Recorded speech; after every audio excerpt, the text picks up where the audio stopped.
Rabbil alamin wassalatu wassalamu ala asyrafil anbiya'i wal mursalin wa ala alihi wa sahbihi ajma'in. Subhanaka la ilma lana illa ma 'allamtana innaka antal alimul hakim. Rabbi shrah li sadri wa yassir li amri wa hlul 'uqdatam min lisani yafqahu qawli.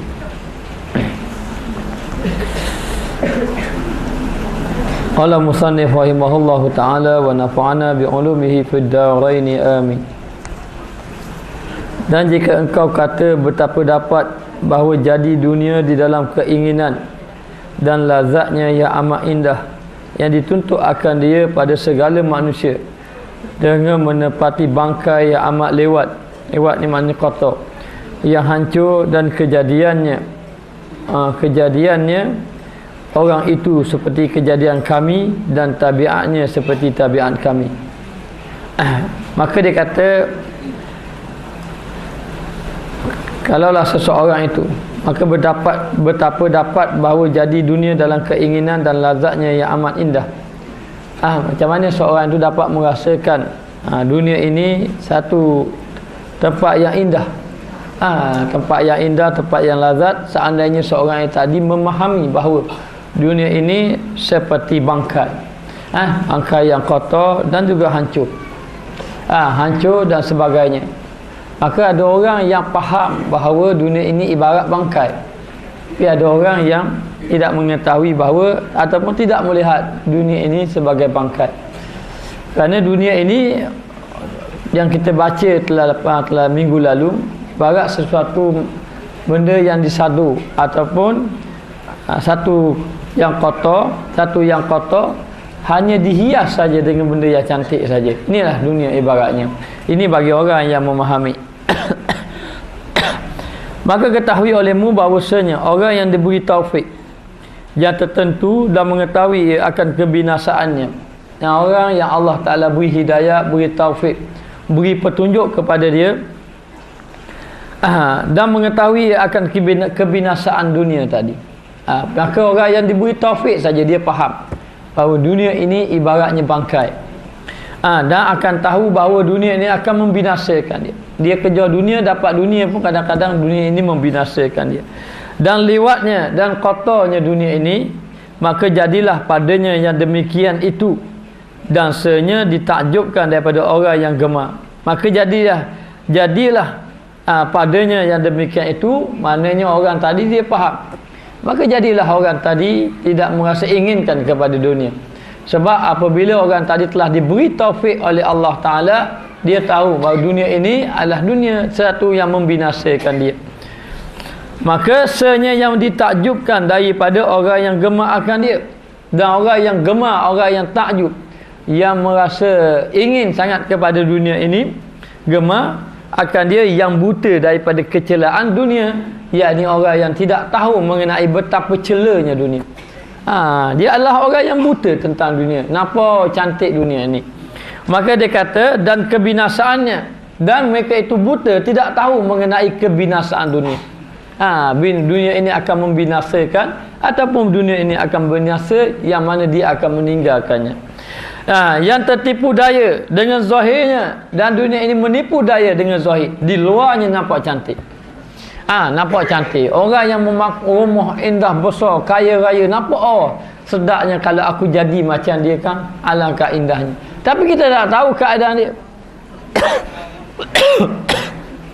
Kadang-kadang zahir je nampak,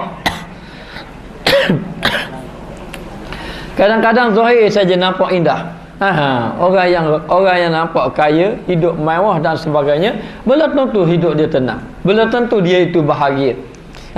Maka demikianlah dunia. Walaupun kita tengok cantik, indah, comel dan sebagainya, kalau kita ada apa-apa kita rasa dah bahagia, tetapi sebenarnya di sebalik itu penuh dengan sengsara, penuh dengan derita dan sebagainya. Maka tipu daya dengan zahirnya. Zahir saja nampak cantik, itulah dunia. Dan perhiasannya dan tertipu daya dengan perhiasan yang ada kelilingnya. Inilah dia kata kehidupan dunia. Maka kita jangan tertipu daya dengan kehidupan dunia. Orang inginkan kehidupan dunia sampai lupa kepada akhirat. Dengan maka aku pukul baginya misal bagi yang demikian itu, maka ketahui aku akan beri contoh kepadamu, katanya pengarang kita ini, aku beri contoh kepada kamu mengenai dunia ini, maka ketahui olehmu bahwasanya seumpamakan manusia, yakni yang berbuat tepung, umpama manusia yang uli tepung dengan segala syaratnya, cukup dengan syarat-syaratnya, daripada saka ini adalah gula, tepung dicampur dengan gula, dan juga minyak dicampur dengan minyak, dan lain daripada keduanya, dan macam-macam lah. Tepung, minyak, apa lagi? Telur, susu dan sebagainya. Maka dicampur dengan pelbagai bahan-bahan tadi, kemudian ditaruhnya di dalamnya sepotong daripada racun yang membunuh. Diletak sedikit racun. Setelah diletak gandum tadi, diuli dengan telur, dengan susu, dengan air dan bermacam-macam, kemudian diletakkan sedikit racun yang membunuh. Dan melihat yang demikian itu seorang laki-laki, maka orang yang diberi taufik tadi melihat dalam tepung gandum yang diuli dengan bermacam-macam bahan tadi diletak racun. Ini orang yang diberi taufik. Bagi orang yang tidak diberi taufik dan tidak diberi taufik, maka tak tahu, tidak dapat melihat adanya racun di dalamnya. Itu orang yang termakan dengan dunia, tertipu daya dengan dunia, hidup dia binasa. Umur 60, 70 pun lupa lagi sembahyang, 50 pun lupa, 40 pun lupa. Semakin kaya, semakin lalai dengan Allah Ta'ala. Semakin dapat mengecapi dunia, semakin lalai. Hati semakin tidak tenang. Ini orang yang tertipu daya dengan kehidupan dunia. Maka dia kata ibaratnya tepung tadi yang diuli dengan pelbagai-bagai bahan, lalulah dilihat orang tak ada seorang yang, ataupun dilihat orang yang menguli tepung tadi, diletak sedikit racun. Sedikit racun. Dan melihat yang demikian itu seorang laki-laki, dan tiada melihat orang yang lain. Yang lain tak lihat, seorang lagi tidak lihat. Kemudian dihantarkan tempur itu di hadapan kedua orang itu. Maka dihantarkan tepung tadi, kek tadi ataupun kuih tadi di hadapan dua orang. Jadi dua orang, yang seorang lagi tahu ada racun, yang seorang lagi tidak tahu. Yang tahu ada racun itu ibarat orang yang dapat taufik Allah Ta'ala. Orang yang dapat taufik Allah Ta'ala, maka dia kata dihantarkan di hadapan kedua orang itu, hal dihiasi, dalam keadaan kuih tadi dihias, kek tadi dihias dengan hiasan yang cantik, lagi dibaikkan hiasannya, dicantik, diperindahkan hiasan tadi, diletak warna, berbagai-bagai warna, berbagai-bagai bentuk. Macam kek hari ni macam-macam bentuk boleh buat. Nak buat bentuk masjid kristal boleh. Boleh. Betul-betul bentuk apa-apa pun. Tetapi kalau kita tahu di dalam kek tadi ada racun, kita tidak akan makan. Kita tidak akan rasa ingin makan, walaupun secantik mana, seindah mana keadaan dia. Maka laki-laki yang melihat barang yang dijadikan padanya racun, barang yang diletakkan racun, lelaki yang tahu kuih tadi ada racun, kek tadi ada racun, adalah ia zahid pada yang demikian tepung itu. Maknanya dia pun zuhud, hati dia tidak bergantung kepada tepung tadi. Itu zuhud. Orang yang seorang lagi, dah pasti nak makan. Maknanya bau saja dah tak sabar dah nak makan. Ada pun orang yang tahu tadi ada racun, walaupun racun tadi, kek tadi diletak di hadapan dia, dia zahid pada tepung tadi, dia zahid pada kek tadi. Apa makna zahid? Maknanya dia tidak bergantung kepada kuih tadi, tak rasa ingin. Itu dia panggil zahid, zuhud. Maka dia kata tiada terlintas pada hatinya, tak ada terlintas sedikit pun pada hatinya bahawa hendak mencapai daripadanya, mencapai daripadanya dengan segala kelakuan sekali-kali. Tak ada dah ingin nak ambil ni, nak makan banyak ni, nak letak ni, nak campur dengan ni, tak ada dah. Nak letak dalam peti, tak ada. Sedikit pun tidak terlintas di dalam hatinya, walaupun yang diletak tadi satu buah sejenis kek, satu kek ataupun kuih yang cantik bentuknya. Kenapa dia tidak ingin? Kerana dia sudah tahu adanya racun yang diletakkan ketika diuli tadi. Itulah dia ibaratnya dunia. Orang yang tahu, orang yang diberi taufik, tidak tertawan dengan keindahan dunia. Tidak tertawan dengan keindahan dunia. Maka tidak heranlah sahabat-sahabat Nabi yang faham apabila sahaja Nabi membaca ayat lan tanalul birra hatta tunfiqu mimma tuhibbun, kamu tidak akan mencapai syurga sehinggalah kamu mengeluarkan apa yang kamu kasih, apa yang paling kamu sayang, kamu barulah akan mencapai syurga. Lalu sahabat Nabi yang terdiri daripada Sayyidina Umar Al-Khattab, bangun ya Rasulullah, saya ada tanah di Khaybar. Tanah itu tanah yang cukup baik, saya beri untuk Allah dan Rasul. Dan seorang sahabat yang bernama Talhah, dia pun balik. Dia pun beritahu pada Rasulullah, ya Rasulullah, saya ada tanah di Bayroha, di satu tanah, satu tempat yang cukup baik, iaitu ada kebun kurma yang banyak, satu kebun yang paling subur, dan dia sangat sayang kebun tadi. Sehingga kan di kebun tadi dia buat sebuah rumah yang tempat dia bersinggah dekat kebun tadi. Oleh kerana Nabi kata tidak akan mencapai syurga sehingga memberi apa yang kamu kasihi, lalulah dia beri kepada Allah dan Rasul. Sambil berlari-lari, lepas pada itu dia pun berlari-lari beritahu kepada isterinya, hari ini kebun ini dah serah kepada Allah dan Rasul. Untuk nak menukar syurga. Ni dunia ni. Siapa tak sayang? Dia sayang dunia, tetapi setelah faham dunia ini dengan akhirat, mana lebih penting? Walal akhiratu khairul laka minal ula, akhirat ni lebih utama daripada dunia. Lalu pun dia beri tadi. Dia beri. Lalu golongan ini adalah golongan yang telah mencapai darjat yang begitu tinggi di sisi Allah Ta'ala. Maka sahabat Nabi yang lain pun masa itu balik, masing-masing cari geran tanah. Masing-masing cari geran tanah, cari nak infak fi sabilillah pada jalan Allah Subhanahu Wa Ta'ala, kerana sudah faham dunia yang sebenarnya adalah kehidupan yang sebenarnya adalah akhirat. Macam kita kalau cukup dah. Nabi kata cukup dah kalau seorang itu yang pertama mempunyai pekerjaan yang baik. Kita ada pekerjaan yang baik, alhamdulillah. Yang kedua, kita ada kenderaan yang baik. Cukup dah kenderaan kita. Kenderaan kita tengok berapa orang. Ada anak 6 orang, campur kita 8 orang. Pakai van cukup 8 orang. Jadilah. Tak payah beli sampai 10 buah. Siapa nak parking pun susah. Tengok ni, nak parking susah. Maknanya. Jadi nak beritahu cukup dah. Rumah, tengok rumah ada berapa anak, ada berapa orang? Anak 10 orang. Anak 10 orang buat 2 tekak. Jangan buat tekak dah cukup, buat 2 tekak, buat besar-besar. Maknanya biar padang. Bukan kata tak zuhud. Kita kena tengok, anak kita ramai. Sebuah rumah sudah. Buat benda 2-3 buah. Kecuali nak tambah cawangan, itu lain cerita. Maknanya cukup dah. Cukup dah rumah, cukup. Kenderaan cukup, rumah cukup. Pasangan yang cukup, isteri dah baik, suami dah baik, alhamdulillah. Ada piti lebih pergi ke Mekah. Yang tak pergi Mekah, pergi ke Mekah. Jangan tu enjoy rugi. Rugi masa saja, rugi harta, rugi habis segala-galanya rugi. Kemudian ada hal lebih tu. Maknanya nak beli 2-3 buah rumah pun boleh lagi sebab duit banyak. Infaklah fi sabilillah. Infak fi sabilillah untuk bekalan kita akhirat nanti. Ini orang yang memahami kehidupan akhirat. Jadi bukan bermakna seorang tadi bila faham dunia lalu ditinggalkan dunia, tidak. Lalu ditinggalkan, cari rumah sewa, malah duduk rumah besar-besar. Bukan macam tu. Maknanya kita pastikan hati kita sudah tidak bergantung lagi kepada dunia, hati bergantung kepada akhirat. Kalau dapat yang lebih, akhiratlah yang disumbangkannya untuk kehidupan yang kekal abadi.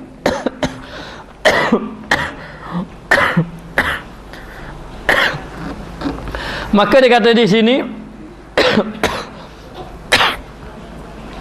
ada pun laki-laki yang satu lagi yang seorang lagi yang tiada melihat akan barang yang ditaruh racun di dalamnya, yang tidak dapat diberi taufik, yang tidak dapat taufik, yang tidak memahami erti kehidupan dunia yang sebenarnya, tertipu daya ia dengan zahirnya yang diperhiaskan akan dia, maka tertipu daya dengan zahir kehidupan dunia yang cantik tadi. Tengok kuih tadi, Allah comel sungguh kuih. Comel tadi kuih tadi. Maka dia kata tertipu daya. Maka dengan zahir yang diperhiaskan akan dia, dan lobalah ia. Loba maknanya tamak. Lalu dia pun tamak. Tamak ni jadi tak cukup. Nabi menyebut dalam satu hadis yang mafhumnya, orang ni apabila diberi 2 lembak emas, Maka tidak cukup nak 3 lembah emas. Kalau diberi 3 lembah emas, tidak cukup nak 4 lembah emas. Maka itulah kehidupan dunia, ataupun itulah kehidupan orang yang mengejar dunia. Orang apabila dia mengejar dunia, dia tidak akan dapat. Dia tidak akan dapat dunia, ataupun tidak akan puas dunia, dan tidak akan cukup dengan dunia yang ia ada apabila dia mengejar dunia. Maka tidak dapat tidak, kita utamakan akhirat. Siapa yang kejar dunia, dia tidak akan dapat. Tetapi siapa yang mengejar akhirat, dunia akan kejar dia. Siapa kejar akhirat, dunia akan kejar dia. Tapi kalau dia kejar dunia, dia tak akan dapat kejar dunia. Tidak akan tercapai dunia. Saya dah boleh tahu dah. Kita beli kancing, keluar lalu hak lain. Rusa pun keluar. Kita beli rusa, keluar kenari. Kita beli kenari, keluar kelisa. Dadang kejar kita. Dadang kejar. Maka demikianlah kehidupan dunia. Dan dunia ni kita tak akan puas kalau kita ni ahli dunia. Kita dah boleh tengok, kita puasa Allah. Menapa yang paling hebat sekali. Ataupun kita tengok rumah nak besar, kita pun duduk rumah besar 2, 3, 4 tahun rasa puas, nak cari rumah lain pula. Kenderaan besar hebat, kita pun beli kenderaan hebat, pakai 2, 3, 4 tahun puas, nak cari kenderaan lain. Maka itulah kehidupan dunia. Tidak akan cukup. Tidak akan cukup dengan apa yang ada apabila kita mengejar dunia. Kejarlah akhirat, dunia akan kejar kamu dengan sendirinya. Baik, kita tengok. Maka dia kata di sini, maka tamak, lobalah ia, tamaklah ia atasnya, atas dunia, nak cari dunia banyak-banyak, dan tiada sabar daripadanya. Tak sabar, rasa tak cukup. Rasa tidak cukup, lalu dia rasa tidak sabar dengan dunia yang ada padanya, dan mengambil duduk takjubkan daripada taulannya yang zahid padanya. Dan dia merasa hairat dengan kawan dia yang zahid. Yang zahid, yang zuhud padanya, dan terkadang dikurangkan akal akan dia pada yang demikian itu. Kadang-kadang dia tengok, dia rasa heran dengan orang ni tak kejar dunia. Orang ni tak kejar dunia sebab orang ni dah faham dunia tu ada racun. Ibarat satu kuih yang dia letakkan racun dalamnya. Maka kuih kek tadi yang comel secara mana pun dia tidak akan terpedaya. Dia tidak akan terpedaya kerana dia tahu benda ini akan membinasakan dia. Lalu dia heran, orang ni kenapa? Tidak mahu mengejar dunia ataupun meninggalkan dunia dan sebagainya. Maka dia merasa heran, dan terkadang dikurangkan akal akan dia. Yang demikian itu kadang-kadang dikurangkan akal. Dikatakan orang ni bodoh. Orang ni bodoh. Orang ni hidup macam-macam lah dia kata kepada orang yang zahid tadi. Sedangkan orang itu faham. Kadang-kadang dikurangkan akal, dibodohkan orang tadi. Rugi kamu. Kalau kamu ikut saya, kamu akan dapat macam ni. Rugi. Rugi. Maka diperbodohkan orang yang mengejar kepada akhirat. Ini kehidupan dia. Maka dia kata, maka inilah umpama zahid yang haram. Zahid yang haram, umpama zahid, zuhud pada yang haram dunia, serta orang yang mempunyai mata hati mustaqim halnya, dan serta orang yang juhal yang gemar akan dunia yang haram. Maka dia kata inilah, dia kata umpama zuhud yang haram dunia, serta orang yang mempunyai mata hati mustaqim halnya. Maka dia kata ini umpama orang yang zuhud pada benda yang diharamkan. Maka ada orang tu dia tengok dunia ni, bagi diri dia tak boleh. Dia haramkan diri dia dunia, maknanya dia tidak lagi mengejarkan dunia, mencegah diri dia pada dunia. Maka inilah dia kata orang yang mempunyai mata hati yang lurus kepada Allah. Dia nampak. Maka orang ni yang satu lagi, orang ni dia terus tinggal, bagi dia dunia ni haram. Apa maksud haram? Bukan ambil dunia tu haram, tidak. Meletakkan benda ini tidak boleh ambil. Dia mencegah diri dia daripada mengambil dunia. Dan serta orang yang juhal. Ada satu lagi orang yang juhal, seorang lagi orang yang juhal. Apa makna juhal? Juhal ni jahil. Orang yang jahil yang gemar akan dunia yang haram, dan dia gemar dunia yang haram. Jadi dunia ini bagi orang yang nampak, dia meletakkan dunia ini haram untuk dia mengambilnya. Boleh. Sekarang ni masalah, kita ni boleh nak kejar dunia kaya, yang pasti hati kita gantung dengan Allah. Hidup kaya macam mana bergantung dengan Allah. Semakin kita kaya, semakin banyak infak. Semakin kaya, kita banyak infak fisabilillah.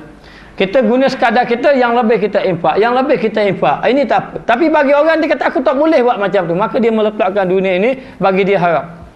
Bukan haram maknanya dunia dia. Tak, bagi dia tak boleh ambil macam tu. Dia hanya sekadar yang perlu saja. Maka ada orang seperti Abu Bakar As-Siddiq yang dia kaya. Semakin dia kaya, semakin banyak infak fisabilillah. Ini Saidina Abu Bakar As-Siddiq. Maka ada seorang lagi yang juhal, yakni jahil. Dia jahil, lalu dia gemar kepada dunia, sedangkan dunia itu haram bagi dirinya ataupun dunia itu membinasakan dia. Jadi ahli-ahli sufi yang dimasukkan melihat dunia itu haram, yakni dia merasakan, dia menjaga diri dia, bimbang, takut dia tertipu daya dengan dunia. Tapi orang sufi kalau tanya dia, kereta haram tak? Tak haram. Kerana sufi ini tidak meninggalkan syariat. Kereta tadi tidak haram, motor tidak haram. Kita nak beli motor boleh. Yang motor haram tu, budak-budak muda buat congek tu haram. Tapi ambil motor pergi ke masjid halal. Tidak ada masalah. Jadi akhir sekali orang yang nampak mata hati dia jelas, dia tahu dunia ni dia tak boleh ambil. Tak boleh ambil dunia. Kalau dia ambil dunia hanya sekadar yang perlu saja. Lalu dia tinggalkan dunia, dia kejar akhirat. Orang yang kejar akhirat pasti dunia akan kejar dia. Dan umpama dunia yang halal. Dunia yang halal maknanya dia ambil dunia yang halal. Ni yang dia ambil sekadar nak hidup saja, lepas tu yang lain dia tambah belaka. Dia nak rumah untuk dia nak hidup kehidupan rumah. Dia nak makan untuk sekadar dia makan saja. Lepas pada yang lain dia tinggal belaka. Dia tinggal belaka. Ini dia panggil orang yang zuhud pada dunia yang haram. Yang satu lagi zuhud pada dunia yang halal. Halal pun dia ambil. Maka dia kata, dan jika tiada melihat ia ditaruh di dalamnya racun. Ni yang pekat kedua, dia tak nampak orang tak racun. Dan tetapi melihat dia akan ludah padanya. Sambil buat tepung lipuh dia ludah kali. Dia ludah kali. Itu ibarat. Sebab itu kita tengok ada orang yang dia zuhud betul kepada dunia. Dia tolak terus dunia. Masuk tolak dunia bukan kata dia tambah langsung tau. Dia betul-betul ambil sekadar yang perlu saja. Nak pakai lembek tebal-tebal boleh tak? Boleh, tambah. Nak pakai tidur atas tikar je. Maknanya. Boleh. Tapi tak tidur atas tikar. Orang tanya dia kenapa? Sebab bimbang, takut tahajud tak boleh nak bangun. Bimbang. Ini hak pekat tinggi sikit. Hak macam ni dia nampak racun. Dunia tu racun. Orang ni dunia ni dia tak nampak racun. Jadi dia bawa dapat uli-uli tepung sambil tak telur terlepuh dia ludah kali. Dah didahakkan. Allah dahak pula. Kita baca je. Didahakkan dalamnya dan ditaruh inguh. Kemudian dia ulinya kemudian dia uli. Uli akan dia dan dihiasi dengan hiasannya. Lepas tu dia capur lain, dihias dengan hiasannya, maka orang yang melihat daripadanya yang demikian itu. Dia pun lihat yang demikian. Tadi dia lihat membinasakan dia. Yang seorang ni dia lihat Allah dia kata kotor. Yang demikian itu pada perbuatannya adalah lewatnya mana kotor. Kotor ia daripada yang demikian tepung itu. Dia pun tengok kuih itu kotor. Halal makan tak binasakan tak, air liur saja masuk dalam. Air liur najis, air liur tak najis. Lalu letak air liur saja. Hanya kotor. Kotor. Jadi orang yang tadi dia nampak racun. Yang seorang lagi dia nampak diletakkan air liur. Kita tak tahu nampak kedok racun, nampak kedok air liur. Lalu dia nampak ada air liur yang kotor, dia uli-uli. Dia uli-uli jadilah masjid kristal. Maknanya kek yang cantik tadi. Maka dia kata dah liar tabiatnya daripadanya, liar dia tambah. Orang ajak makan tambah, biar makanlah, tak apalah. Kaki saya makanlah macam-macam dia liar sebab dia tidak mahu makan. Sebab apa? Sebab dia tahu benda itu kotor. Maka dia kata tiada hampir ia hendak mendahului atasnya dan tiada hampir melainkan kerana darurat. Kalau ambil pun darurat saja. Ini peringkat yang kedua, zuhud yang kedua. Zuhud yang pertama, dunia tu dilihat haram, tak boleh ambil langsung. Ambil sekadar perlu saja. Yang kedua, ambil tu sekadar darurat saja. Ambil tu sekadar darurat saja dan sangat hajat saja barulah ambil. Dan tiada melihat yang demikian itu, dan yang tiada melihat yang demikian itu, maka iaitu jahil dengan kebinasaan tertipu daya ia dengan zahir. Yang seorang lagi letak air liur pun, uli-uli pun tak nampak juga. Maka zahirnya dan loba ia atasnya, tetap loba pasal nak makan kat kuih tadi.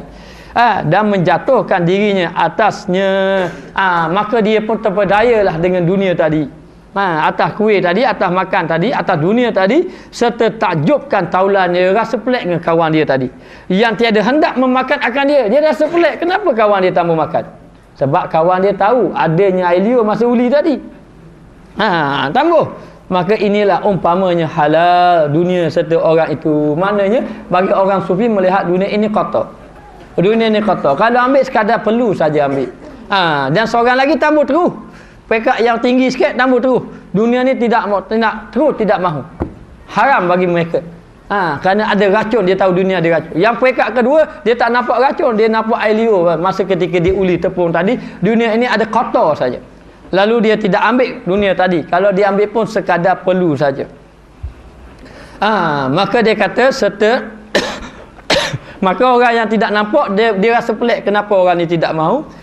Maka umpama halal dunia ini serta orang itu iaitu ahli yakin yang mempunyai mata hatinya dan ahli istiqamah. Atau ahli yakin, ahli istiqamah. Maknanya orang yang menolak dunia ini termasuk di kalangan ahli yakin, yang yakin dengan Allah Ta'ala dan juga istiqamah dia dalam melakukan amal ibadat kepada Allah Ta'ala. Maka inilah gambaran dunia. Jadi kita ni ambil sekadar yang perlu, yang lain tujulah kepada akhirat. Hari ini orang mencari dunia daripada pagi sampai petang, tapi masa untuk akhirat tidak ada. Lalu apabila diajak untuk belajar ilmu agama, diberi pelbagai alasan macam-macam, tetapi untuk dunia tidak ada alasan. Dunia tidak ada alasan. Kalau nak pergi kuliah, kita jadi macam-macam alasan. Tapi kalau nak pergi tempat-tempat yang lain, tidak ada alasan. Ini kita tertipu daya. Tertipu daya dengan kehidupan duniawi. Maka sampai kepada peringkat orang yang faham dunia, ini dikenali dengan ahli yakin. Ahli yakin, yakni orang yang dibuka mata hatinya sehingga dia yakin kepada Allah, dan dikenali juga dengan ahli istiqamah, orang yang sentiasa tetap dengan Allah Subhanahu wa taala. Dan serta orang yang gemar dan lalai dan jahil itu, sesungguhnya bersalahan kelakuan dua laki-laki itu berbeza. Orang yang jahil tadi, yang tidak mengenali dengan kehidupan dunia tadi, tak kenal dunia tadi, maka ini dikenali dengan orang yang jahil. Orang yang jahil tak tahu, nampak seronok saja, seronok saja dengan kehidupan duniawi. Pergi mari mencari lagi kehidupan duniawi. Kadang-kadang umur 50, 60 sibuk lagi dengan kehidupan dunia. Padahal masa itu masa yang sudah tidak ada masa kecuali memikirkan akhirat. Dia umur dah 40 ke atas ni kena tolak dah, fikir. Saya fikir dah lain, fikir akhirat banyak-banyak.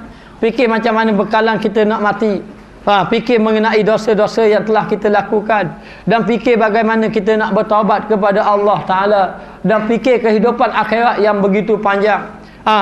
Fikir kita ni macam mana dalam kubur nanti, fikir hak tu saja.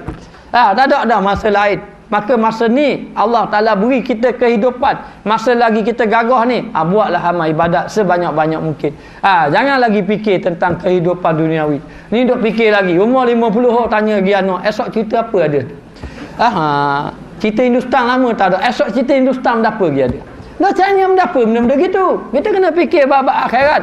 Kita akan bawa ni, rugi masa kita selama ni. Benda tu tipu daya kita saja. Itulah racun yang ada hari ini. Itulah racun, itulah kotoran, itulah yang membinasakan kita hari ini. Jadi kita telah meletakkan fikiran kita kepada perkara duniawi. Kita nak letak kita ni biar jiwa akhirat. Hari ini kita nak lahirkan jiwa akhirat. Melihat akhirat yang lebih penting daripada segala-galanya. Biar kita bangun tidur fikir apa dosa kita. Kita nak tidur fikir apa yang telah aku lakukan tadi. Siang tadi dosa banyak mana. Dan kita fikir esok sambut sapa tahun baru, fikir Allah kematian semakin hampir, kematian semakin hampir. Tapi ahli dunia masuk tahun baru gembira, nyanyi joget tahun baru. Happy New Year dia panggil. Menyambut tahun baru.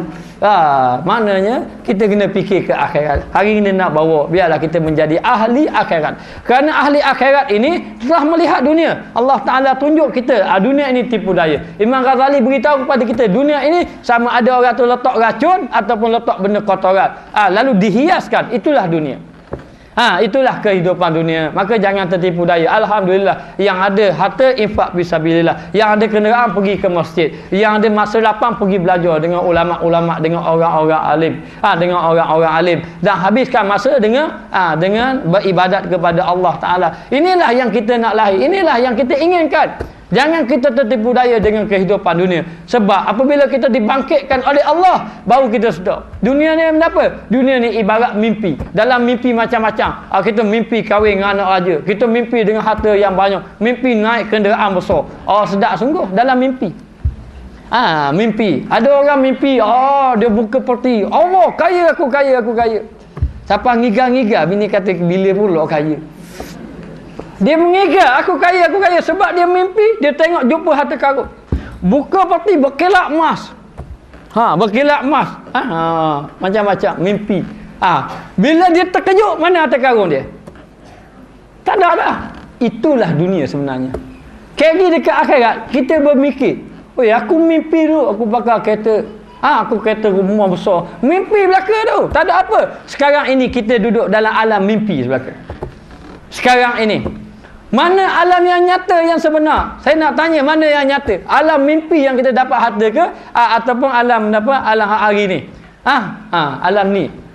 Itu atam ke dunia. Inilah yang nyata. Dekat akhirat mana yang nyata? Ini mimpi pula. Akhirat tu nyata. Fikir. Mana tu? Itulah kehidupan dia. Kita pun penuh juga mimpi. Ada pitih banyak. Kejut tengok dalam bawah bata. Tak ada daya. Itulah dia mimpi. Itulah dia mimpi. Mimpi, maka tidak nyata. Ini yang nyata. Kalau kita mimpi tu piti banyak, kita kejut piti banyak, itu tak apa. Tak ada masalah. Tapi kita dah sedar mimpi ni Allah cerita je apa-apa. Sekadar khayalan saja. Inilah kita khayalan belaka. Khayalan belaka. Ini bukan kehidupan kita yang hakiki. Kita hidup piti banyak setara mana pun, nanti kita bangun daripada tidur nanti dibangkitkan oleh Allah, baru kita tahu mana hati aku. Tak ada benda.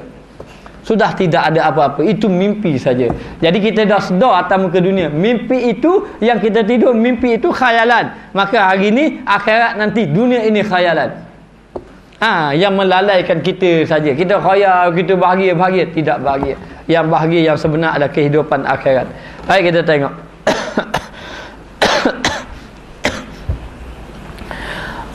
Dan sesungguhnya bersalah-salahan kelakuan dua laki-laki itu. Bersalahan kelakuan. Orang yang ahli akhirat tak sayang harta. Orang yang ahli dunia dia sayang harta. Orang yang ahli akhirat dia keluar harta dia rasa gembira. Dia rasa gembira. Orang ahli dunia nak keluar harta Allah rasa susah hati. Dan sebagainya. Maka dia kata bersalah-salahan kelakuan laki-laki itu serta bersamaan keduanya tabiat dan kejadiannya. Sama je kejadian dia. Kejadian dia sama saja, tetapi kelakuan dia berbeza. Kelakuan dia berbeza kerana seorang lagi sudah dapat taufik kenal kehidupan dunia dan seorang lagi tidak kenal. Kerana tempat tilik orang yang melihat dan pengetahuan adalah bagi kerana tempat tilik orang yang melihat dan pengetahuan adalah bagi salah seorang, dan jahil dan tersembunyi dan buta adalah bagi orang yang lainnya. Yang seorang lagi dia dapat tengok, dapat tilik, yang ada pengetahuan. Sebab tu seorang lagi ada pengetahuan, dia pun tahu, dia pun nampak. Orang yang ada pengetahuan, dia tahu ini penting, ini yang paling utama akhirat, maka duduk jauh pun dia sanggup mari. Tapi orang yang tidak nampak, duduk dekat pun dia tak mari. Dia tidak mari sebab dia tidak nampak. Maka orang yang nampak, orang yang lihat, orang yang tahu, orang yang sudah sedar, orang yang sedar, kelakuan dia tidak sama. Ahli akhirat dengan ahli dunia bukannya sama. Ahli akhirat dia berperang nak mati. Siapa sahabat Nabi satu ketika mari jumpa Rasulullah. Dia pun kata pada Rasulullah, saya ini ingin berperang bersama Rasulullah. Tapi Rasulullah mengatakan bahawa baginda sudah tidak ada lagi harta nak beli kuda, nak beli kenderaan kelengkapan perang, tidak ada untuk membantu kamu. Maka kamu tidak boleh pergi. Tidak boleh pergi sebab tidak ada kenderaan nak pergi berperang. Maka sahabat Nabi yang tidak dapat hadir berperang ni balik menangis belaka. Menangis kerana apa? Kerana tidak dapat bersama dengan Rasulullah. Menangis kerana tidak dapat pergi berperang. Lalu Nabi pun pergi, Nabi pun letak dekat kemah, pacak-pacak kemah, Nabi mengatakan ada di kalangan kita yang mereka itu tidak pergi berperang, tetapi peluh-peluh kamu, langkah-langkah kamu mendapat pahala bersama dengan mereka. Nabi beritahu sahabat Nabi yang berpeluh kerana bersama dengan Nabi untuk pergi berperang, yang letih dapat pahala, yang berjalan setiap langkah dapat pahala untuk pergi berjihad, mereka ini pun dapat juga.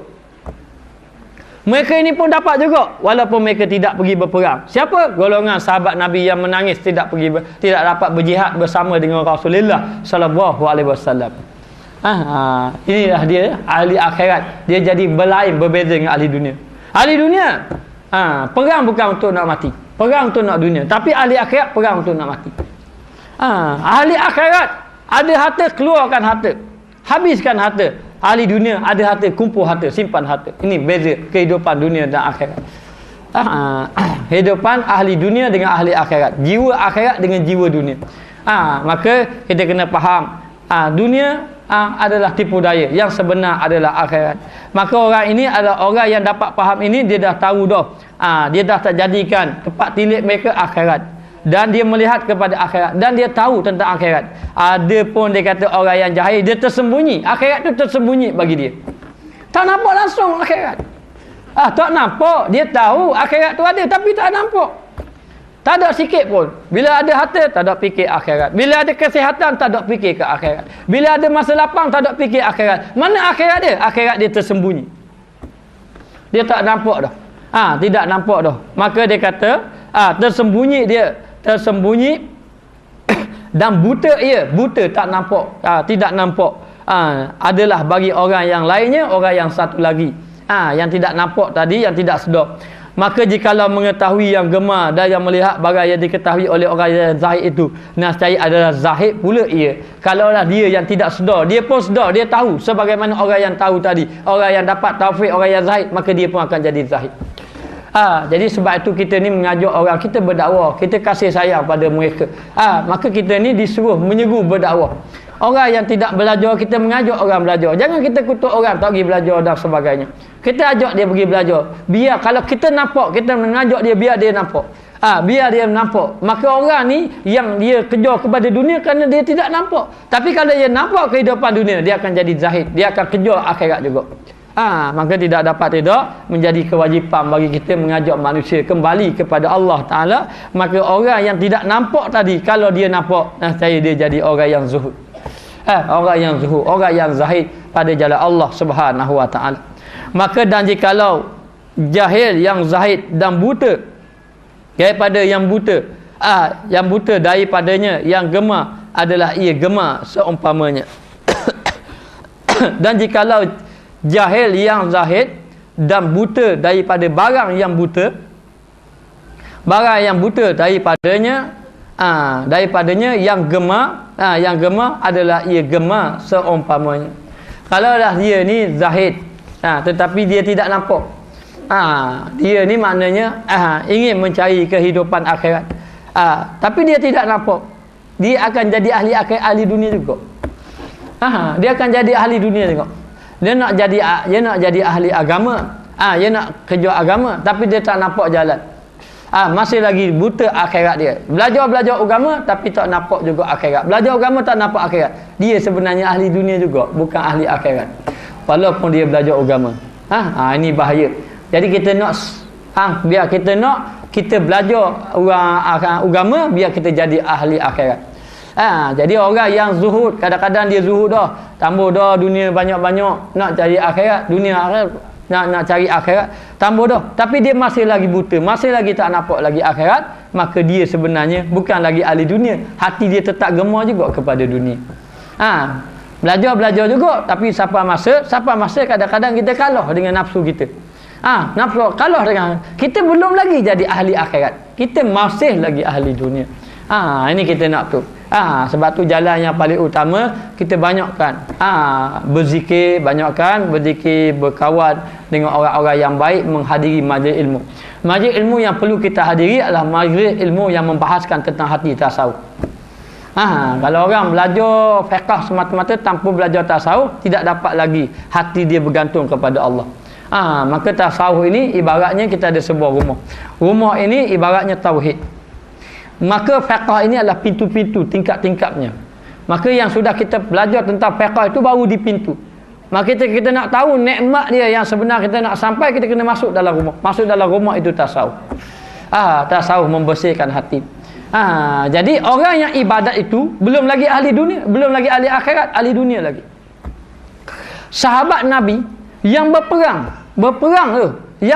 bersama Nabi, orang menyangkakan bahawa dia itu adalah ahli akhirat, dia akan masuk syurga. Nabi kata tak, dia ahli neraka walaupun dia berjihad. Kenapa? Kerana di dalam hatinya ada lagi untuk kepentingan duniawi, supaya orang kata dia ini adalah orang yang berani, supaya dia mendapat harta ghanimah. Pendakwah yang mengajar orang sehingga kan orang ramai dapat masyhur, lalu dia inginkan kemasyhuran itu walaupun zahirnya nampak ahli akhirat, tetapi sebenarnya hakikat ahli dunia lagi. Akhirat ahli dunia. Maka demikianlah, maknanya orang yang mengejar lagi akhirat, yang merasa seolah-olah dah faham dah dunia ini tipu daya, tetapi dia masih lagi tak jumpa lagi, tidak lagi zuhud dan sebenar-benar lagi, dia masih lagi dikira ahli dunia. Dikira lagi ahli dunia. Maka tidak dapat tidak, biarlah kita betul-betul meninggalkan dunia dengan hati kata, pastikan betul-betul hati kita sudah tidak gantung lagi pada dunia, bergantung kepada akhirat. Nak hati itu bukan bermakna kita kejar dunia ni, kita nak akhirat ni kita terpaksa tinggal segala-gala tu. Kita pakai rumah besar ke, kita kaya secara mana pun, hati kita tu mana? Hati kita tu ke mana? Tapi kalau hati kita akhirat, tidak mengapa. Tapi kalaulah itu dikira ahli akhirat, tapi kalaulah masih lagi gantung kepada dunia, maka itu dipanggil ahli dunia, walau belajar, walau semayang banyak pun. Tu kita minta jauh daripada Allah Ta'ala. Dunia ni tipu daya dia halus. Cukup halus tipu daya dia. Maka kita kena sentiasa bermujahadah. Walladzina jahadu fina lanahdiyannahum subulana. Orang yang betul-betul bermujahadah, bersungguh-sungguh nak sampai kepada Allah, lanahdiyannahum subulana, kami akan tunjuk jalan kamu. Malam tadi dalam kuliah maghrib saya, kita masuk dalam bab suhbah. Ulama mengatakan bahawa suhbah ni adalah berguru. Berguru dengan guru mursyid, berkawan dengan orang-orang soleh. Dia kata kalau kita tak jumpa guru yang soleh ataupun guru yang mursyid, kita akan sesat. Kita akan sesat. Tapi apabila kita berjumpa dengan guru yang mursyid saja, kita sapa kepada Allah Ta'ala. Jadi kadang-kadang kita belajar, tapi kita ahli dunia lagi. Walaupun zahir macam zuhud dah. Inilah orang zuhud yang buta. Dia zuhud tapi dia buta lagi akhirat. Kerana tidak berjumpa lagi. Tidak berjumpa lagi jalan dia. Jadi bila saja dia berjumpa, macam saya nak pergi di Kuala Lumpur, di Bukit Gantang, saya tak kenal pun jalan. Sebagai contoh. Tak kenal jalan. Tapi kita bergantung dengan guru, dengan seorang yang tahu. Tak apa ikut saya tahu jalan dia. Maka orang kona lah sini kita naik, orang turun bukit lah kita tak kenal. Siapa tepat pun tak kenal. Kita tanya siapa dah? Siapa dah? Baru tahu. Siapa dia kita? Kita ada ilmu lah, tak ada ilmu. Siapa yang ada ilmu? Orang ni ada ilmu. Maka orang ni kita ikut. Maka kita yang tidak ada ilmu, lalu kita belajar dengan guru yang mursyid, sapa kita juga pada Allah Ta'ala. Kalau kita mengikut apa yang dia kata. Tapi kalau kita ikut, dia kata nak ikut saya, boleh. Saya tak tahu jalan. Lalulah dia pun kata kona kanan, kita kona kiri. Tak apa ikut. Guru kata utamakan akhirat, kita dunia lagi. Belajar lagi. Tapi kita disuruh utama akhirat, kita utama lagi dunia. Tak sapa juga kita pada Allah Ta'ala. Maka demikianlah tipu daya dunia cukup halus. Orang yang belajar akhirat pun dunia lagi dia. Menunjukkan bahawa tipu daya dunia. Dunia ini merupakan tipu daya je bagi kita. Jadi dunia ni banyak orang kalah. Kenapa orang kalah dengan dunia? Yang pertama, orang kalah dengan duit. Kadang-kadang ulama besar dah, alim besar dah, diberi duit habis KO. Diberi duit KO. Maknanya diuji oleh Allah Ta'ala. Cakap bab akhirat, satu hari orang bertebak rawi 2 juta. Nengung. Wi 1000 dunia, wi 2000 dunia, wi 3000 dunia lagi, 10.000 dunia lagi, beri 2 juta akhirat. Baru ambil. Jadi Jadi dalam keadaan macam tu ada seorang sahabat Nabi yang bernama Abu Zar. Kalau tak silap Abu Zar. Abu Zar Al-Ghifari ini dia sahabat Nabi. Kehidupan dia memang zuhud. Dia menyampaikan kuliah. Kuliah dia dihadiri oleh Muawiyah bin Abi Sufyan.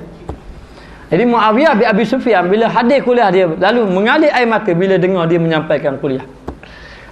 Kita kena cari guru yang boleh mengalirkan air mata mengingatkan akhirat. Itu patutnya. Kalau kita belajar dengan guru tadi, bila kita mengajar tersentuh hati kita. Dan kita rasa ingin berubah, jangan tinggal guru tadi. Mana dia dah tunjuk jalan dah pada kita. Lalu dia belajar, dia duduk dalam kuliah Abu Zar.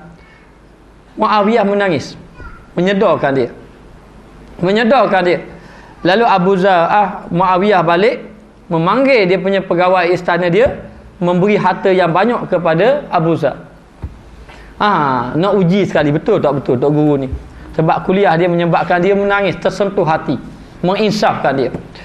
Lalulah pengawal istana tadi yang ditugaskan tadi bawa harta yang banyak beri kepada Abu Zar. Lalu Abu Zar pun ambil harta tadi. Dia pun balik. Muawiyah tanya bagaimana keadaan dia? Bagaimana keadaan tu Abu Zar? Lalu mengatakan bahawa Abu Zar ini menerima harta. Lalu dia rasa pelik. Cakap bab akhirat berapi-api, tapi beri dunia bab hantar apa? Cakap bab akhirat berapi-api, kena amsor-sor. Dia memang mikir. Mari fikir. Tak apalah.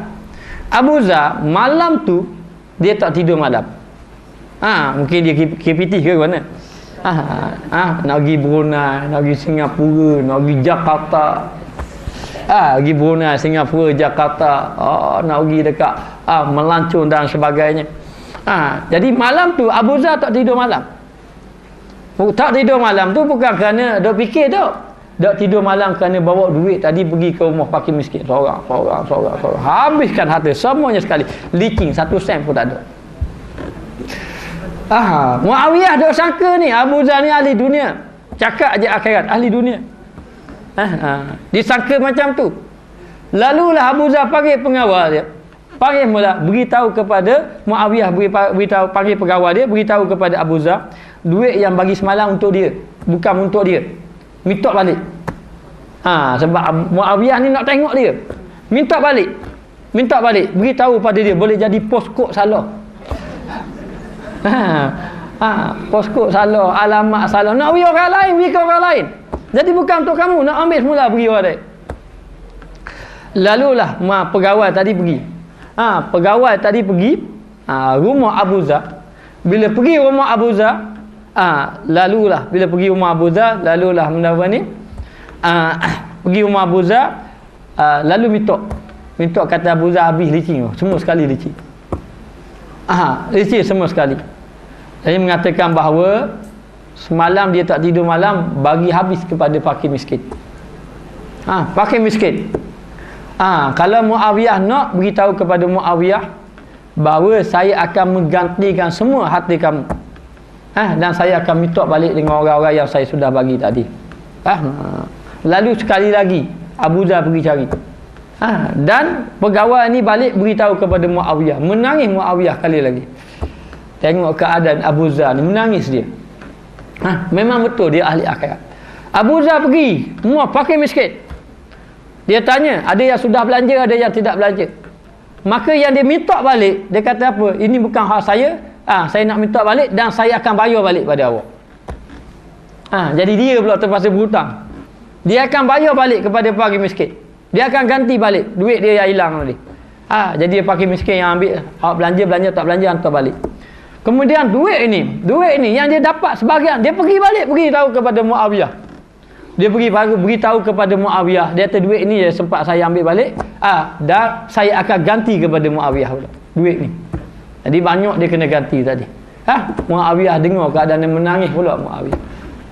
Menangis. Memang dia ni ahli akhirat. Lalu diberi harta. Maka kepada Muawiyah pun beri balik kepada orang fakir miskin yang tidak cukup tadi. Yang diambil balik. Ini kehidupan golongan sahabat-sahabat, golongan orang yang dididik jiwanya dengan baginda Rasulullah sallallahu alaihi wasallam. Kenapa sampai macam tu sekali? Dapat duit banyak sampai habis. Kerana hati dia sudah melihat dunia itu kotor. Dunia itu racun bagi dia. Memang racun. Racun. Kadang-kadang orang yang soleh, orang yang baik, tiba-tiba berubah perangai dia. Disebabkan kerana apa? Disebabkan kerana mendapat harta yang banyak. Itu dunia. Akhir sekali meninggalkan dakwah, meninggalkan mengajak manusia pada jalan Allah, hidup kehidupan telah berubah. Akhir sekali binasa dia. Binasa kerana tertipu daya dengan kehidupan dunia. Maka kita minta jauh daripada perkara demikian. Maka engkau ketahui dengan yang demikian itu bahawasanya inilah perbezaan. Inilah perbezaannya kerana menempati pelihatnya tiada tabiat. Tiada tabiat, dan inilah asal yang mufid yang berfaedah, dan kalam yang nyata yang benar, dan mengaku dengan dia orang yang berakal dan insaf. Dia kata dan insaf, inilah dia perbezaan orang ahli dunia dengan orang ahli akhirat. Orang ahli dunia dia tidak kenal akhirat. Akhirat itu tersembunyi, dihijabkan oleh Allah Taala, tersembunyi di hadapan mata. Semakin banyak harta, semakin terpedaya. Dunia ni banyak. Selain daripada harta, kalau lelaki, wanita, ini dunia juga. Selain daripada tu hiburan, hiburan pun dunia juga. Orang yang dah tertipu dengan hiburan, maka hidup dia walaupun dah tua dah hiburan sampai ke mati. Mana akhiratnya? Akhirat dia tersembunyi. Tersembunyi, sudah tidak nampak dah. Sebab tu kita tengok ahli dunia, kalau sampai ke dia dah tertutup dah dengan akhirat, dia mati menjadi ahli dunia. Sampai ke dunia mati. Wal iyadu billahi min zalik. Maka demikianlah, sama ada tertipu dunia ni banyak tipu daya dia, sama ada harta benda, ataupun pangkat, ataupun anak-anak pun dunia yang boleh melalaikan kita. Kalau kita kerana anak-anak alasan, kerana anaklah kita tidak boleh belajar. Ini jawapan yang kita nak jawab dapat Allah. Adakah Allah Taala terima? Sedangkan disebut dalam Al-Quran, wala tulhikum amwalukum wa auladukum. Jangan kamu terpedaya anak kamu dan isteri kamu. Yauma la yanfa'u malun wala banun. Tidak memberi manfaat harta benda dan anak pinak, tak beri manfaat dekat hari akhirat. Terpedaya dengan anak-anak, terpedaya dengan harta, terpedaya dengan pangkat. Kerana sabit pangkat tambah belajar agama. Tambah belajar agama, ataupun dia pangkat besar, tengok ustaz ni pangkat rendah, tambah belajar agama. Kerana pangkat kawan dengan orang-orang yang kaya-kaya, tambah kawan dengan orang-orang ahli agama. Kerana pangkat, maka ini terpedaya dengan pangkat dia. Terpedaya dengan pangkat. Maka tidak kita jangan jadi ahli dunia, jadilah ahli akhirat. Kerana hari ini Imam Ghazali dah kata, dunia ni macam mana? Dunia ini adalah satu buah seumpama kek yang telah diletak racun. Maka tinggallah dunia. Kalau nak ambil juga dunia, sebab kita sudah dapat dunia, sama ada kek itu diletak racun, atau kek tadi diletak dengan kotoran, seperti air liu dan sebagainya. Maka tinggalkanlah dunia. Jangan utama sangat dunia. Jangan utama dunia. Jangan kita tidak ada masa untuk akhirat, maka binasalah kita. Maka dia kata perbezaannya kerana menepati pelihatnya tiada tabiat. Orang yang melihat dunia tu, orang yang melihat dunia, bila dia kenal dunia, dia tidaklah tabiat dia kepada dunia. Kalau dia melihat dunia, tabiat dia kepada dunia. Kalau dia melihat akhirat, tabiat dia kepada akhirat. Tengok pada pelihat dia, maka pelihat dia mengikut tabiat. Kalau dia lihat dunia, tabiat dia kepada dunia. Kadang kita tidak ada masa untuk akhirat. Rugi. Mengair daripada pagi sampai malam, daripada pagi. Habis masa saja-saja. Nak bangun malam tak boleh, tapi malam musim Piala Dunia boleh bangun malam belaka. Malam musim bertahajud, musim Piala Dunia. Bangun malam belaka. Bersukan. Bersukan, maghrib duduk lagi tengah-tengah jalan ni, main bola dan sebagainya. Ini ahli dunia, terpedaya kita. Maka alhamdulillah Imam Ghazali tunjuk dah pada kita, dunia ini ibarat macam tu. Jadilah ahli akhirat. Maka yang ahli akhirat ini, kalau dia ada harta, sebahagiannya dia infak kepada akhirat. Bukan bermakna kena jadi miskin, tidak. Kena hak kaya teruskan kaya, tetapi gunakan jalan akhirat. Yang apa ni? Yang Allah Ta'ala beri kepada apa-apa dia, jalankan kepada akhirat. Dan dia kata inilah asal yang mufid, inilah asal dia yang memberi faedah dan kalam yang nyata. Kenapa? Tu perbandingan, perbezaan tadi. Inilah kata-kata yang memberi manfaat kepada kita dan nyata yang benar, dan benar dan mengaku dengan dia orang yang berakal. Orang yang berakal faham ini memang benar. Kehidupan yang sebenar adalah akhirat, dan lalu merasa insaf. Aku ini terlalu mengejar dunia, aku kena kembali kepada akhirat. Dia kena kembali kepada akhirat, kerana akhiratlah yang menyelamatkan kita. Akhiratlah yang kerja akhiratlah yang menguntungkan kita. Menguntungkan kita. Maka lalulah dia insaf, dia pun sedar. Wallahu waliyyut taufiq. Allah Ta'ala lah yang memberi taufik kepada kita, wal hidayah, dan memberi hidayah kepada kita bifadlihi, dengan kurniaan Allah, dengan kelebihan Allah. Maka dengan kelebihan Allah lah Allah Ta'ala memberi taufik dan hidayah. Kita memohon kepada Allah biar Allah Ta'ala beri taufik kepada kita, hidayah kepada kita. Alhamdulillah, bersyukur kita kepada Allah. Hari ini kita dipilih oleh Allah Ta'ala untuk belajar, untuk datang belajar, mendengar kata-kata yang telah ditulis oleh Al-Imam Ghazali yang menunjuk kita jalan untuk sampai kepada akhirat. Maka jalan ini ditunjuk. Kita tak sapa lagi ni. Nak pergi ke Kuala Lumpur tak sapa lagi. Hanya beritahu je. Beritahu je. Nak pergi jalan, jangan kona ke sini, straight lagi. Masuk jalan ni straight. Masuk jalan ni straight, baru sapa tu. Tak sapa lagi destinasi. Tapi selagi mana jalan ini ditunjuk, kita ikut. Jangan kona-kona tak lain. Bila kita kona ke lain, tak sapa kita pada Allah. Maka jalan yang ditunjuk oleh Imam Ghazali ni, kalau kita berjalan satu-satu sapa ke akhir, maka Imam Ghazali kata suruh taubat. Taubat dulu. Kita kena taubat. Masing-masing kena menangis malam-malam, bertaubat kepada Allah Ta'ala. Ya, menangis. Lalu dah jalan.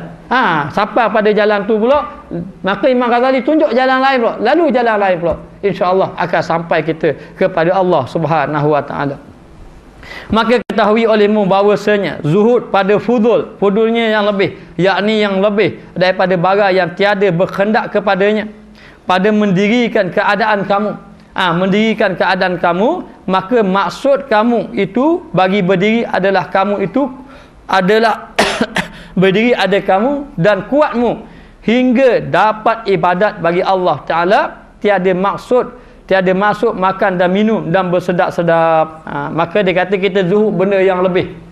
Mana benda yang lebih kita tak tahu dalam kepala. Kita dah cukup dah. Ada kenderaan cukup dah. Alhamdulillah. Ada rumah cukup dah. Ada rumah cukup dah. Ada anak alhamdulillah cukup lah ke dah. Hak lebih-lebih, nak fikir lebih-lebih, jangan dah. Jangan lagi fikir hak lebih-lebih, saya kata. Barang yang tiada kendak kepadanya, tak ada kendak kepadanya kepada akhirat. Benda yang tidak ada kehendak pada akhirat, jangan fikir hak lebih-lebih dah. Sebab tu kita dah belajar bab zuhud. Zuhud ni apa? Hak ada dah, hak tidak ada, tak ada fikir kita nak hak benda tidak ada. Hak ada dah, jangan fikir tambah. Fikir nak beri pada jalan Allah Ta'ala. Ini orang yang zuhud. Maka dia kata, orang yang zuhud yang lebih-lebih, dia tiada kehendak yang lebih lagi. Pada mendirikan keadaan kamu. Benda hak ada dah ni, tak ada fikir lagi.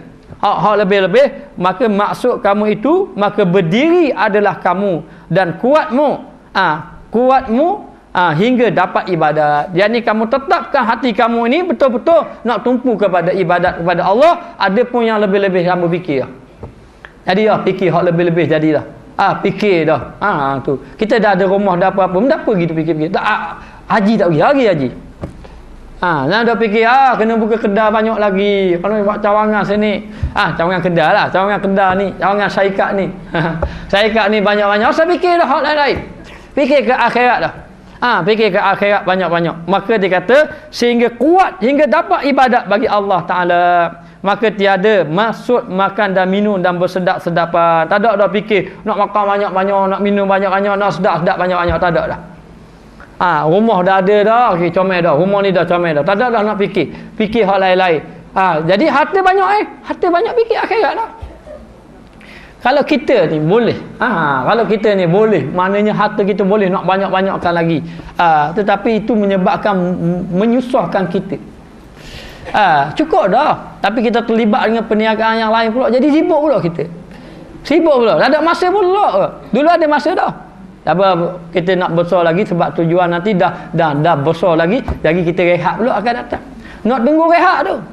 Nak tunggu rehat tu dah sibuk je. Akhir sekali dah banyak dah. Dah banyak pula nak tinggal pula sayang pula. Kan tinggal pula orang tak pandai urus pula. Susah pula. Memang ada hamba Allah Taala jumpa. Dia punya jualan dia kata bulanan juta. Jualan dia. Untung wallahualam. Kita tak tanya dia kabur. Juta alhamdulillah. Tapi dia kata Allah, dia nak, hati dia nak akhirat tapi sayang. Sayang. Tapi alhamdulillah saya beri nasihat dia, tapi dia boleh terima nasihat. Saya ni orang kaya ni bimbang nak beri nasihat dia. Tapi dia terima. Tak apa gini. Kita masukkan tauhid. Tauhid. Kita haji kita ni dengan Allah Taala bagian nikmat gini kita masukkan tauhid. Bila dia faham tauhid ni rezeki tangan Allah apa dia tak rasa takut dah. Tak rasa takut. Jadi kadang-kadang kita terpedaya dengan benda-benda macam tu. Umur kita semakin meningkat. Tidak dapat. Yang paling utama kita kuatkan azam kita. Jangan fikir hal lebih-lebih. Kita berusaha sungguh-sungguh biar kita dapat melakukan amal ibadat kepada Allah Taala. Lagi maka tiada maksud makan dan minum dan bersedap-sedapan. Tak ada fikir dah hal lebih-lebih. Fikir hal lebih-lebih tak ada dah. Nak bersedap-sedap, nak bernikmat-nikmat tak ada dah. Tak ada dah. Tak ada mikir dah nak melancung 2 buah negara, 3 buah negara. Kalau melancung, kalau pergi pun kerana agama tak apa. Pergi. Mana Ustaz Kamal gitu mana Jakarta. Awak benda apa? Jumpa ulama-ulama. Tak apa lah tu. Kalau untuk kepada dunia tu jangan fikirlah ke dunia ni. Maka bermula Allah Taala jika dia hendak mendirikan akan dia dengan sesuatu dan dengan sebab, dan jika dia hendak didirikan akan dia dengan tiada sesuatu dan sebab seperti malaikat. Jadi wallahu alam lah. Kita sambung akan datang pula. Guru mursyid. Apakah yang dimaksudkan dengan guru mursyid? Saya nak beritahu muslimat, salah yang baik. Kalau kita tak jumpa guru mursyid, sesat kita. Walaupun kita belajar guru mursyid. Guru mursyid ini adalah guru yang sampai kepada hakikat zauqiyah ma'rifatullah. Ini saya bahaskan sedikit malam tadi kuliah maghrib. Guru ini adalah guru yang mengenal Allah. Jadi kita ni gini, saya contoh. Macam saya kata tadi, jalan. Saya nak pergi ke Kuala Lumpur. Saya nak pergi ke Bukit Gantang. Saya nak ikut orang. Tapi orang tu pun tak kenal. Siapa tak kita? Tidak sampai. Okey, contohnya. Muslimat ikut saya. Saya pun tak sampai pada Allah. Macam mana saya nak tunjuk pada muslimat supaya sampai pada Allah? Saya pula kalau saya tidak sampai. Okey, baik. Sekarang ni saya nak ikut orang. Saya nak ikut orang. Orang tu tak kenal. Tapi orang itu mengikut orang lain yang kenal. Siapa tak? Siapa juga. Maka itulah yang dikatakan perlunya mursyid. Yang saya pergi jauh-jauh ni, saya pergi ke Yaman, saya pergi ke Jakarta, saya mencari guru mursyid sebenarnya. Mencari guru mursyid yang boleh membimbing saya. Lepas tu saya jumpa ulama, saya minta Syekh tolong nasihatkan saya, tunjukkan saya. Dan tolonglah nasihatkan dan tolong doakan saya. Saya pergi berjumpa dengan beberapa Syekh. Supaya kita berjumpa dengan guru mursyid. Maka guru mursyid nanti dia akan doakan kita, dia akan tunjuk jalan pada kita. Dengan alam rohani kita melalui, walaupun dia duduk jauh, kalau dia bai'ah pada kita, dia akan boleh tunjuk jalan pada kita. Dia boleh tahu kita duduk dalam keadaan kesusahan. Macam seorang ibu, kalau anak kita susah, kita ni ibu di sini, anak kita susah di Kuala Lumpur, kita tahu tak? Terasa susah. Itulah guru mursyid. Kalau guru mursyid, contohnya saya di sini, saya difitnah, contoh je lah. Saya difitnah, saya dikata macam-macam, tapi saya ada guru mursyid. Guru mursyid saya akan tunjuk jalan. Akan tunjuk jalan. Kadang-kadang jalan datang melalui dalam mimpi. Salah seorang anak murid saya ni selalu buat puas hati saya. Selalu dia buat puas hati. Saya ni puas hati sangat pada dia, tapi dia mengajar saya sabar-sabar. Satu hari dia bermimpi dengan guru saya. Dalam mimpi tu guru saya ni seorang syekh, salah seorang syekh Arab yang datang sini. Saya dah muka bawah lah. Tak datang ke sini, syekh tu tak datang ke sini. Jadi dalam kuliah tadi dia dengar syekh tadi mengajar. Kemudian lepas kuliah syekh tadi mengajar, Jadi dia ni nak pergi jumpa Syekh, nak bersalam dengan Syekh. Syekh kata, hati kamu kotor. Syekh tambah bercakap. Tambah. Tambah salah hati Syekh. Sehingga kan ada seorang ustaz lagi beri nasihat dia, bimbing dia. Lalu dia jumpa saya, apa maknanya? Saya kata, awak ni banyak was hati. Yang kamu mimpi tu buat guru kita. Oleh kerana kita ada hubungan dengan guru, maka dia tunjuk. Gitu. Jadi kita kena ada guru mursyid. Jadi bila kerana kita macam saya faham, saya bukan mursyid, saya tak boleh nak mampu nak bawa orang. Tapi dengan berkat guru mursyid, apa yang saya sampaikan boleh menyebabkan kita menangis kadang-kadang. Boleh menyebabkan kita rasa insaf. Saya tidak ada apa-apa, saya tidak ada ilmu, tetapi dengan berkat guru, saya menumpang berkat guru saya. Guru saya pun sampai berkat ni sampai kepada Rasulullah sallallahu alaihi wasallam, dan ada guru saya yang yaqazah jumpa dengan Rasulullah. Jadi saya tak jumpa, saya tak tunjuk jalan. Jadi sekarang ni ibarat begini, kita nak pergi Kuala Lumpur. Ustaz, saya nak pergi Kuala Lumpur, Ustaz. Saya pun kata, tak apa, ikut saya. Dah Ustaz kenal tak jalan Kuala Lumpur? Saya tak kenal. Tak kenal, tapi ikut saya lah. Sebab tapi sampai masa sampai tu Ustaz kenal, tak kenal. Tapi macam mana yang siapa tu? Sebab saya ikut orang lain. Ikut orang lain. Maka demikianlah guru mursyid. Jadi kalau kita tak jumpa guru mursyid, sebab tu kalau kita belajar guru, kita tanya, Ustaz ni siapa guru dia? Siapa guru dia? Dan guru dia siapa guru dia? Guru dia sampai kepada Rasulullah. Kalau kita ikut seorang guru tu tidak ada mursyid, sesat kita. Ini penting guru mursyid. Ini saya bahas nanti di kuliah maghrib. Setiap malam Khamis mengenai haqaiq tasawuf tu. Kita haqaiq tasawuf tu, Syekh Yusuf Al-Hasani datang di sini, dia duduk lebih kurang dalam 3 hari 4 hari je. 3 hari atau 4 hari dia baca kitab tu. Dia baca depan sikit, belakang sikit. Mana habis buku tebal ni dalam masa 3 hari je. Kemudian dia mengijazahkan saya. Ijazah. Dia bai'ah saya, dia pegang serban dia, saya pegang serban dia, tutup kejam mata baca la ilaha illallah. Kalau ibarat nurul ilmu. Dia nurul ilmu. Maka dia ijazahkan saya membaca kitab tu. Kitab haqaiq tasawuf. Haqaiq tasawuf. Saya pun bacalah setiap malam Khamis. Setiap malam Khamis kita baca kitab haqaiq tasawuf. Jadi saya nak tahu kesan, saya tanya anak-anak murid saya. Jadi ada antara anak murid saya, dia kata dia sepanjang mengikut kuliah saya, di antara yang terkesan adalah kitab haqaiq tasawuf. Walaupun dia ikut sini ikut sini. Haqaiq tasawuf. Saya kata kesan itu adalah datang daripada berkat guru saya. Saya nak khabar, saya tidak ada ilmu. Saya baca buku saya pun tak berapa faham. Tapi bila saya baca nampak. Ini berkat daripada guru. Itulah guru mursyid yang boleh menunjuk jalan. Jadi kalau kita belajar satu guru yang kita rasa saja 3-4 hari saja, carilah guru mursyid yang ada. Ataupun guru itu tidak mursyid, tapi guru itu bersandar dengan guru mursyid. Maka dalam kitab haqaiq tasawuf, siapa yang tidak jumpa guru mursyid, sesatlah dia, walaupun dia belajar guru amat. Walaupun ustaz ni, tapi tak jumpa guru mursyid, dia akan jadi sesat. Aku belajar 3 tahun, kenapa aku boleh? Tak ada benda 3 tahun. Kita kena muhasabah, kena baiki diri kita. Lepas tu kita tengok guru pula macam siapa kepada tu. Maka demikianlah perjalanan sampai kepada Allah Ta'ala. Itu tentang guru mursyid. Ini soalan pula, soalan panas. Minta ustaz beri penjelasan. Bolehkah orang yang bukan Islam pegang Al-Quran dan baca Al-Quran, ayat suci Al-Quran? Soalan ni soalan panas. Saya pegang kertas pun awal-awal panas. Okey, baik. Bolehkah orang kafir pegang Quran? Tidak boleh orang kafir pegang Quran. La yamassuhu illa mutahharun. Tidak boleh menyentuh kecuali orang suci. Yang mana saya hurai yang pertama ikut fiqh. Tidak boleh menyentuh kecuali orang yang suci. Kalau huraian tafsir ikut fiqh, tidak boleh menyentuh Al-Quran kecuali orang yang ada air sembahyang. Itu huraian fiqh. Saya nak hurai ikut tasawuf pula. Huraian tasawuf, tidak akan sampai hatinya. Quran tidak akan sampai kepada hatinya kecuali hatinya betul-betul suci. Ini ikut hati orang yang baca itu tidak sampai. Quran itu tidak sampai kepada hatinya kecuali hatinya bersih, suci. Itu huraian tasawuf.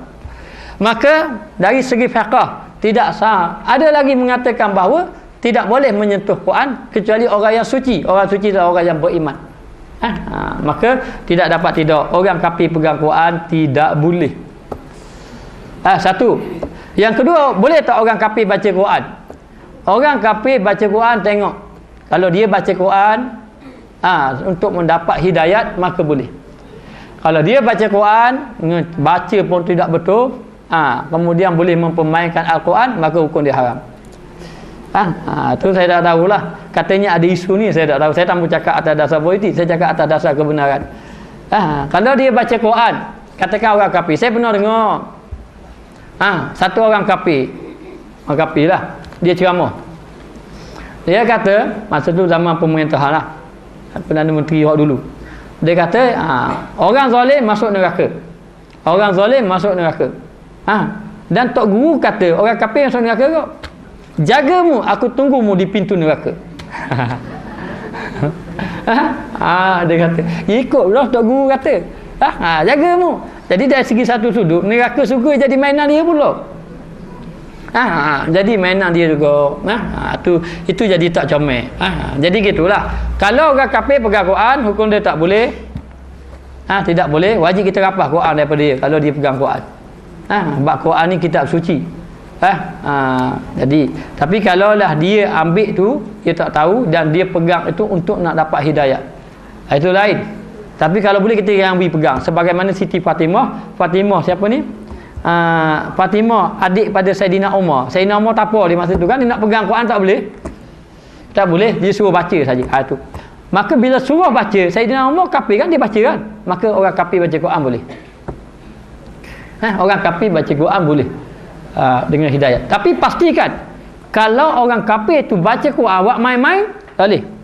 Maka halang dia, wajib orang Islam halang dia. Jadi tengoklah, kalau dia baca Quran, mana tahu dengan baca Quran dapat hidayah. Dengan dia baca Quran dapat hidayah. Ada orang kafir baca Quran dapat hidayah, maka tak apa, tidak jadi masalah. Maka boleh orang kafir baca Quran. Hanya pastikan, kita tengoklah, kita nilai lah. Kalau dia baca Quran awak main-main, boleh lah. Tengok atas tu. Jadi wallahualam lah. Itu je yang saya mampu jawab. Saya tak boleh jawab panjang-panjang soalan, saya tak ada ilmu. Tahu ni, sebab tu orang pernah tanya, dia kata, ustaz apa tak buka soalan? Saya minta maaf, saya tak buka soalan tu sebab saya tak berani nak jawab. Sedua tu boleh sikit-sikit. Okey, wallahualam.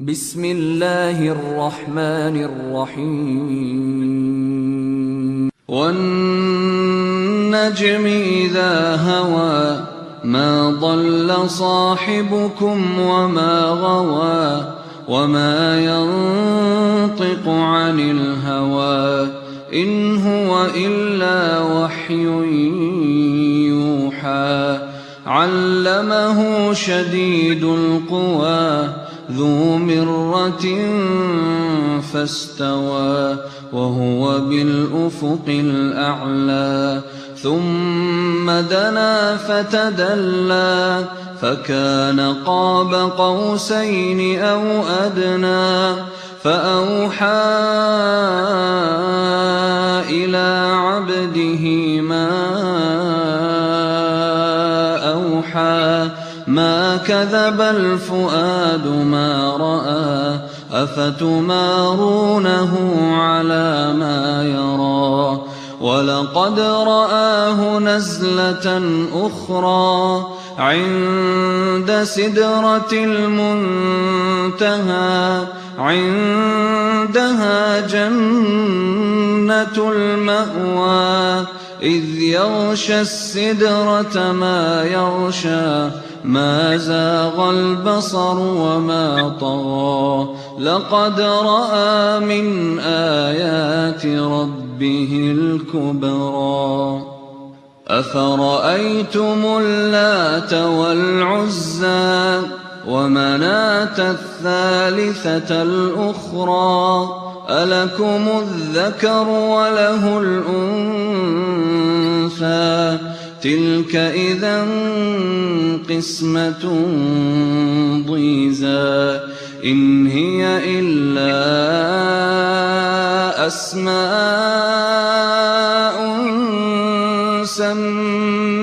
سميتموها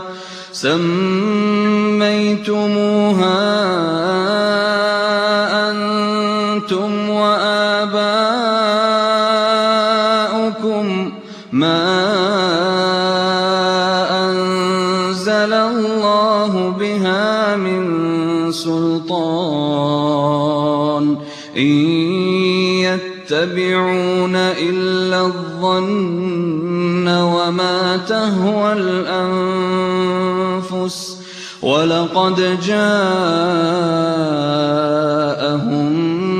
من ربهم الهدى أم للإنسان ما تمنى فلله الآخرة والأولى وكم من ملك في السماوات لا تغني شفاعتهم شيئا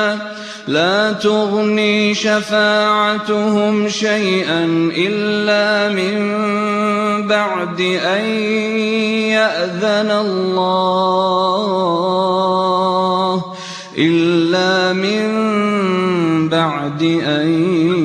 يأذن الله لمن يشاء